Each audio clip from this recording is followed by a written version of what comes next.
ngiyaliyeka. Yeah. Because round endaweni endaweni and uyabona nje igolide selilana mara nje kancane. At some point mos amaZulu ake wangayi contract. Kuma playoffs lawo. Yeah, but nayi contract. Yeah, okay. Because bese bakhulumile ne-agent yami, so agent yami yabatshela ukuthi la ngifuna khona ngihola imali engaka. Yeah. Usipana kaso. Yeah. But wakhohlwa ukubatshela ukuthi i-player ye-Pirates. Okay. So bona beza so ikhanda lawo ngi-free agent. Yeah, bakusayina manje bakuthatha manje lena da. Sayinwa yi-owner ye-team.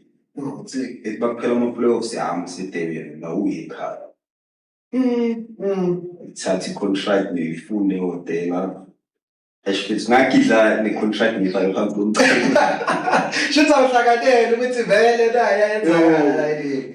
Bebona ngidima kumele sihlangana nala bantu sesayina ngavele Floyd Rivera. Hayi. Athi can't sign me. And vela sekaphethe proof vele. Ukuthi diyala nje. Le Pirates lila ngelo.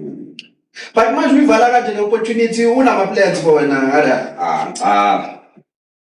Angicazi se-Cape Town mina ngizodlala ibhola. So uma sithe negotiate nalawa abantu bona abayifuni lo. No. Basemncane, so it's like ngoba ngithatha ngeloni bona ba-preparele i-Pirates play. Sure. So mase-right kumele ngincede bona. Then ngizobuya futhi ngizohetha bona. Yeah, so sure. For bona yenza. So what happened with that deal? Yaphelele emoyeni. Sadlala ama-playoffs aphela. The way imkwate ngakhona masibuya ngasale Southgate. Yeah. Because besihamba ngebus thina zange sifly le. Yeah, sure. So I drive up